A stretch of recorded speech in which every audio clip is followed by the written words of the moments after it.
Assalamualaikum warahmatullahi wabarakatuh. Bertemu lagi dengan saya di channel YouTube saya, Ziaul Haq.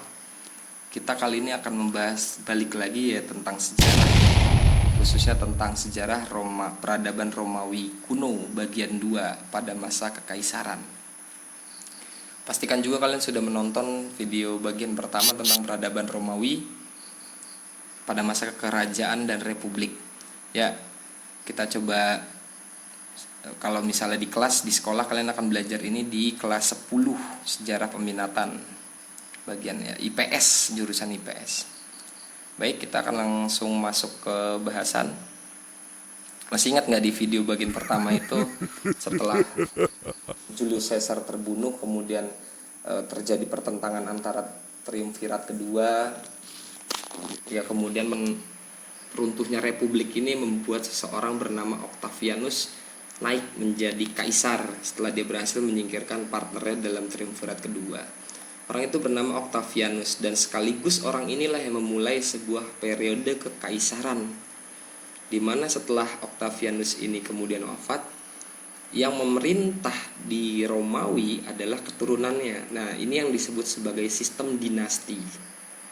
Ya, pada tahun 27 sebelum Masehi Octavianus naik sebagai kaisar, atau pada saat itu digelari sebagai Augustus yang dihormati. Ya, sistem dinasti ini kemudian kita harus pahami di Romawi tidak ada satu dinasti yang memerintah dari awal sampai akhir. Jadi di kekaisaran Romawi itu pemerintahan oleh masing-masing dinasti terjadi silih berganti. Julio Claudian ya, saya ambil contohnya. Ini adalah pohon silsilah dari dinasti Julio Claudian. Jadi setelah Augustus itu wafat, kemudian diteruskan oleh anaknya ya, Tiberius, kemudian diteruskan oleh Claudius, teruskan oleh Caligula dan Nero, dan selanjutnya. Ya maaf, bukan Tiberius, kemudian Caligula, baru Claudius, dan akhirnya Nero. Nah, sistem dinasti ini menjadi sistem yang kita kenal juga sebagai monarki. Jadi penerus pemerintahan adalah anaknya, walaupun nanti juga ada yang mengangkat anak angkat sebagai penerusnya, jadi bukan anak biologisnya. Ya, kita kenalkan satu persatu dinasti yang memerintah di kekaisaran Romawi, walaupun tidak bisa semuanya ya, karena untuk membahas dinasti di Romawi itu cukup banyak, apalagi seringkali ada kaisar yang memerintah secara bersamaan dari berbeda dinasti. Paling tidak kita akan mengambil beberapa dinasti awal.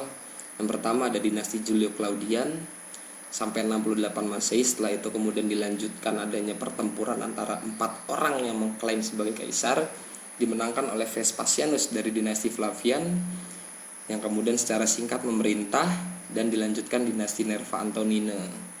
Kemudian memancing perang saudara lagi antara 5 orang yang mengklaim sebagai kaisar. Dilanjutkan ada dinasti Severan. Ada lagi perang tahun 6 kaisar karena 6 orang mengklaim sebagai kaisar. Kemudian ada dinasti Gordian yang akhirnya mengawali adanya krisis abad ketiga. Nah, pada masa krisis abad ketiga itu selama 50 tahun tidak ada satupun kaisar yang meninggal dengan wajar. Jadi seringkali dibunuh karena perebutan kekuasaan atau perang saudara. Setelah dinasti Gordian pun akhirnya konsep pemerintahan kekaisaran di Romawi itu berubah dari yang awalnya Principatus berganti menjadi Dominatus. Ini nanti ada penjelasannya sendiri. Kita akan sedikit bahas kenalan dengan dinasti Julio Claudian. Ya, dinasti Julio Claudian ini cukup fenomenal karena dia nanti banyak menghadapi perlawanan dari sebagian rakyat Roma yang masih menginginkan bentuk republik. Ya, diawali kaisarnya adalah Octavianus, kemudian diteruskan oleh Tiberius, kemudian diteruskan oleh Caligula, Claudius, dan akhirnya nanti Nero. Nah, dinasti ini berakhir setelah bunuh dirinya Nero sebagai kaisar karena kegilaannya setelah membakar kota Roma akibat paranoid terhadap konspirasi yang dianggap mengancam dirinya. Nah, setelah Nero wafat, kemudian terjadi perselisihan di antara 4 orang yang mengklaim sebagai kaisar, namun pertempurannya dimenangkan oleh Vespasianus. Ya, kemudian dia mengawali dinasti Flavian. Ada 3 orang dinasti Flavian ya kaisarnya, ada Vespasianus, Titus, dan Domitianus. Dinasti Flavian ini singkat namun terkenal karena mereka adalah dinasti yang mengawali pembangunan, apalagi kalau bukan Colosseum, yang dulu dikenal sebagai Flavian Amphitheater. Ya. Setelah kematian Domitianus yang suram, para senat ini masih ada ya. Akhirnya memilih kaisar di antara salah satu anggota mereka. Dan mereka menunjuk kemudian seseorang yang bernama Nerva. Nah, makanya kemudian dia mengawali dinasti yang disebut Nerva Antonina. Nah, ini unik karena para kaisar pada masa dinasti Nerva Antonina ini bukan berasal dari hubungan biologis. Ya, jadi Nerva mengangkat Trajan sebagai penerusnya karena Nerva mengangkat Trajan sebagai anak angkatnya. Begitu pula dengan Hadrian, tidak memiliki hubungan darah dengan Trajan. Begitu pula Antonius Pius dan apalagi Marcus Aurelius. Nah, ini dia, pada masa inilah kemudian kekaisaran Romawi dikatakan mencapai puncak kejayaannya. Maka kelima kaisar ini, periode ini disebut sebagai periode 5 kaisar baik. Sudah mulai banyak ancaman ya pada awal-awal masa dinasti Nerva Antonina, hanya saja masih dapat ditangani, dan puncak kejayaan masa kekaisaran Romawi berada dalam periode 5 kaisar baik ini. Namun bencana kemudian terjadi ketika Marcus Aurelius menunjuk penggantinya yang merupakan anak kandungnya bernama Commodus. Nah, sekaligus mengakhiri pemerintahan dinasti Nerva Antonina. Lanjut setelah itu berakhirnya periode Pax Romana yang syarat akan pembangunan dan kedamaian. Masa-masa berikutnya yaitu dinasti Severan, Gordian, dan lain-lain akan cenderung menunjukkan grafik menurun dari kekaisaran Romawi. Ya, setelah dinasti Nerva Antonina ya, kejayaan Pax Romana kemudian memudar. Oke, kita sedikit bahas tentang, tadi saya sempat singgung ada perbedaan konsep kaisaran yang disebut Principatus dan Dominatus. Jadi kalau Principatus itu semenjak awal masa kekaisaran yaitu Octavianus, dia dianggap sebagai yang disebut sebagai warga negara pertama, orang utama. Kemudian ciri yang kedua adalah dia masih memberikan kekuasaan kepada senatorial untuk mengurus urusan-urusan, memberi nasihat kepada kekaisaran, dan berusaha. Jadi walaupun dia sebagai kaisar, seakan-akan kaisar-kaisar pada masa Principatus itu masih ingin berupaya dia menjadi kaisar itu karena legal dan memang diinginkan oleh rakyat. Berbeda dengan Dominatus nanti, kekaisaran sudah berbentuk sangat teokratis. Jadi kaisar itu sudah dianggap dewa, didewakan. Kemudian monarki yang mengarah ke absolut, apapun kata kaisarnya itu harus dituruti, itu adalah yang benar. Walaupun pada masa Principatus pun kekaisarannya sudah sangat kuat ya. Dan seakan-akan kekaisaran itu adalah sebuah warisan yang kemudian setiap penguasa berhak ya mendominasi kehidupan rakyatnya. Nah, walaupun perbedaannya secara tipis terlihat, tapi ini sangat berbeda ya. Konsep Dominatus itu kemudian kita lihat nanti seakan-akan memang kaisar itu memiliki hak sangat utama untuk mendominasi kehidupan rakyatnya. Ya, kalau masih bingung kita lanjutkan nanti. Nah, setelah dinasti Nerva Antonina ini kan ada dinasti Severan, Gordian, dan setelah itu kekacauan dalam kekaisaran semakin besar. Romawi kemudian jatuh dalam keadaan yang semakin buruk. Buruknya kenapa? Karena banyak perang saudara, banyak orang-orang kuat, banyak jenderal-jenderal di Romawi yang kemudian memiliki pasukan besar dan mereka saling mengklaim sebagai kaisar. Nah, kemudian ini menarik. Pada tahun 284, karena banyaknya pihak yang menuntut menjadi kaisar dengan beragam kekuatan militer, ada seorang kaisar yang kemudian menawarkan solusi pemerintahan tetrarki atau 4 penguasa. Ada 2 kaisar senior atau disebut Augustus, dan ada 2 kaisar junior disebut Caesar. Pada masa inilah kemudian bibit-bibit pemisahan kekuasaan Romawi semakin tumbuh subur. Model ini dipilih karena Diocletian, kaisar yang memiliki usulan itu, melihat persaingan menuju jabatan kaisar dapat memancing perang saudara yang sudah sangat besar dan berkepanjangan. Jadi dia mecah ya. Jadi ada 2 kaisar junior, 2 kaisar senior. Masing-masing memerintah di timur dan barat.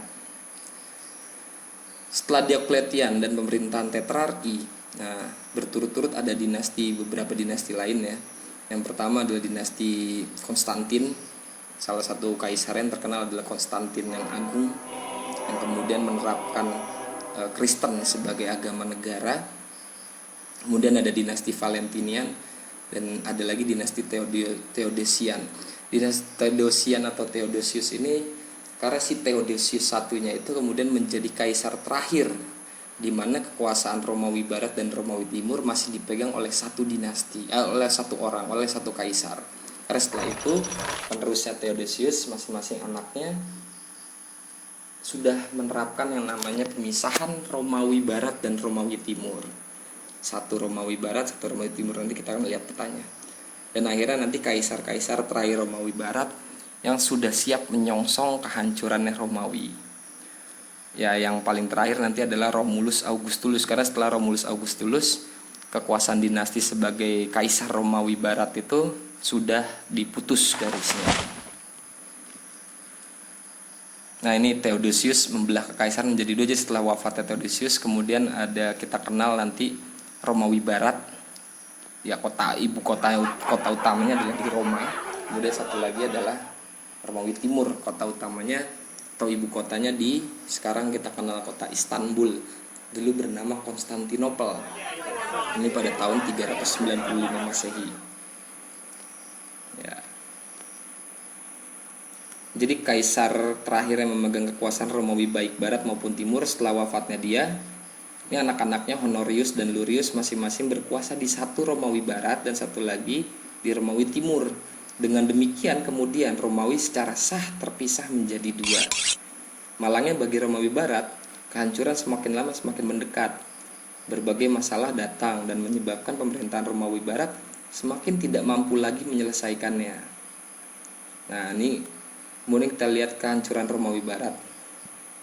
Selain karena serbuan bangsa barbar yang sporadis menggerus kekuasaan Romawi di perbatasan, kemudian ada juga pemerintahan tirani yang kejam, membuat para kelas menengah dan elit maupun kaum pekerja di perkotaan-perkotaan Romawi itu lari menjauh dari pusat-pusat kota dan memasuki sebuah sistem yang menjadi cikal bakal sistem gilda-gilda di masa abad pertengahan nanti.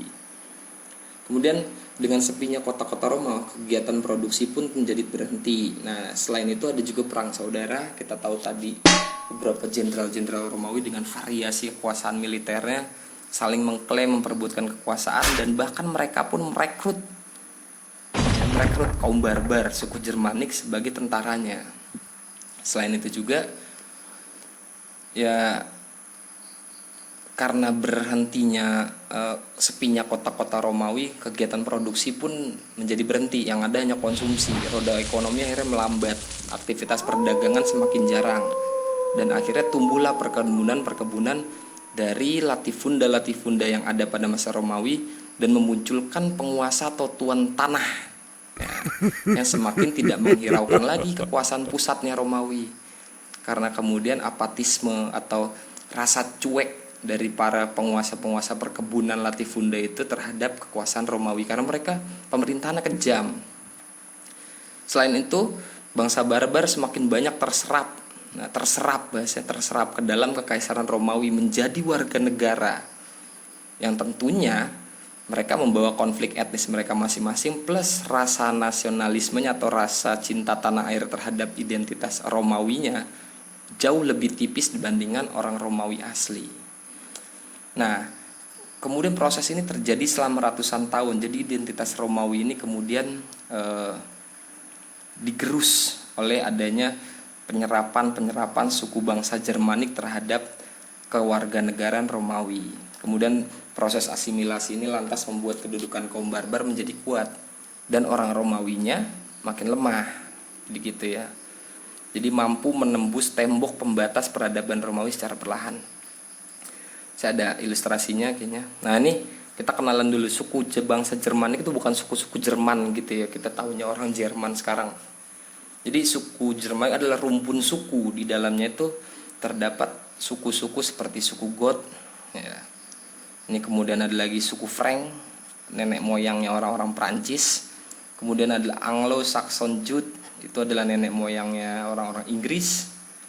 Kemudian ada lagi suku Teuton ya, hidup di daerah sekitar sekarang Cekoslovakia, Jerman Selatan dan lain-lain. Kemudian ada Lombard, Burgundi, Vandal dan banyak lagi.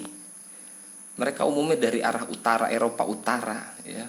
Kemudian mereka karena kehidupannya mereka jumlahnya populasi yang membludak, mereka mencari lahan penghidupan. Seringkali mereka kemudian mendatangi perbatasan-perbatasan dengan Romawi. Oleh orang Romawi mereka disebut kaum barbar karena standar hidup mereka lebih rendah daripada orang Romawi yang sudah menganggap dirinya beradab. Tapi sejak awal akhir abad 1 Masehi, Romawi selalu dirongrong jadi kawasannya perbatasannya oleh para penyerbu suku bangsa Jerman itu. Ya, tapi orang Romawi kemudian tidak lantas mengusir mereka secara begitu saja ya. Beberapa penguasa di Romawi bahkan menganggap mereka sebagai kekuatan potensial yang kemudian dia rekrut sebagai tentara bayaran karena mereka sedang menghadapi perang saudara. Ya, ini suku-suku Jermanik ini. Jadi kemudian ada istilah mereka kemudian diromawisasi dan akhirnya mereka menjadi warga negara Romawi. Tentunya identitas kesukuan mereka masih tebal dan tidak seloyal orang-orang Romawi terhadap identitas Romawinya itu sendiri. Ini kita lihat beberapa perbatasan Romawi yang kemudian seringkali menjadi diserbu oleh suku bangsa Jermanik. Nah, karena prosesnya terjadi ratusan tahun, identitas Romawinya kemudian melemah, suku bangsa Jermaniknya makin menguat, yang itulah menyebabkan bagaimana Romawi Baratnya runtuh. Jadi banyak sekali faktor dan agak rumit membahasnya, dan itu sangat menarik untuk didiskusikan. Mana faktor yang paling kuat yang menyebabkan kekaisaran Romawi, salah satu kekaisaran terbesar di dunia pada masa kuno, dapat runtuh. Oke, kita akan bahas sekarang warisannya. Berbicara tentang warisan Romawi sangat banyak ya, antara lain dari bidang kebudayaan dan sejarah. Kemudian ada juga di bidang filsafat, ilmu teknik bangunan dan hukum. Kita akan kita lihat peradaban barat mungkin pondasinya memang berada di peradaban Romawi ini salah satunya. Jadi kalau bicara filsafat, Romawi punya salah satu mazhab filsafat yang disebut sebagai filsafat Stoa, kaum filsafat Stoik ya. Jadi dia menempatkan hal keutamaan dalam hidup itu berasal dari rasionalitas dan keutamaan hidup melalui akal budi yang sehat. Jadi letaknya adalah di rasionalitas. Kemudian alam semesta ini menempatkan manusia sebagai pengatur utama akan nasibnya sendiri. Jadi nilai-nilai moralitas diperoleh melalui rasionalitas akal budi, bukan melalui kekuatan supranatural atau kepercayaan mereka akan sesuatu yang gaib. Mereka melihat diri mereka sebagai aktor utama dari kesuksesan atau tidaknya kehidupan mereka. Nah, tokoh-tokohnya antara lain Seneca, Epictetus, dan kemudian Marcus Aurelius. Selain filsafat, ada juga hukum. Berbicara hukum pada Romawi, ada 2 tahap pembentukan hukum di Romawi. Yang pertama adalah jus civile. Ini berlaku bagi warga Romawi asli pada masa perkembangan Romawi sebelum masa kekaisaran. Tapi kemudian ini adalah hasil dari pertarungan antara golongan pleb dan patrisian di video pertama kita bahas, yang kemudian diperluas dan ditambah berbagai keputusan lain dan melahirkan sebuah jus gentium atau hukum universal yang berlaku di seluruh kekaisaran Romawi dan berlaku bagi seluruh bangsa di kekaisaran. Ini yang disebut sebagai orang Romawi bisa menempatkan rasionalitas sebagai hal yang utama karena dia mampu melahirkan sebuah istilah universalitas. Jadi tidak melihat kamu pribumi Romawi, kamu bukan, tapi menempatkan hukum di tataran atas. Nah, ini menurut saya paling penting warisan yang tidak diskriminatif, walaupun pada prakteknya banyak juga ya mungkin tetap oknum-oknum yang diskriminatif di Romawi, tapi paling tidak di Romawi penempatan universalitas, kesetaraan itu sudah diletakkan dalam tataran hukum. Contohnya adalah ada kutipan terkenalnya, keadilan adalah pengaturan yang tetap dan tak kenal henti. Jadi tetap dan tak kenal henti untuk memberikan kepada setiap orang hak hukumnya. Ini warisan terbesar saya pikir dari peradaban Romawi. Kemudian selain itu adalah juga tentang sejarah. Jadi kenapa sejarah di Romawi itu cukup banyak bisa dipelajari? Karena orang Romawi sendiri memiliki sejarawan-sejarawan yang menulis. Ya. Dan kita bisa menganalisis, kita bisa melihat bagaimana orang Romawi hidup berkat para penulis-penulis dan sejarawan-sejarawan Romawi pada saat itu yang sudah hidup dan menulis. Ada Livy, ada Eusebius dan Strabo. Kita pikir sudah cukup lama juga kita berbicara di sini. Akhirnya akan saya konklusikan, peradaban Romawi merupakan fondasi dari peradaban Barat atau Eropa yang berbasiskan pada keutamaan akal budi dan pikiran manusia, rasionalitas, jadi tidak mengandalkan semua pada metafisika dan lain-lain. Walaupun ada juga tahayul dan lain-lain di peradaban Romawi, paling tidak dia menempatkan manusia sebagai aktor utama tentang kesuksesan hidupnya. Kemudian peradaban Romawi meletakkan manusia sebagai pusat utama kehidupannya, alih-alih kekuatan supranatural. Oke, saya pikir sampai sini saja pertemuan kita. Mohon maaf apabila ada kesalahan. Kita ketemu di video lain. Jangan lupa like dan subscribe channel kita agar kita semangat kembali bikin video pembelajaran seperti ini. Terima kasih. Wassalamualaikum warahmatullahi wabarakatuh.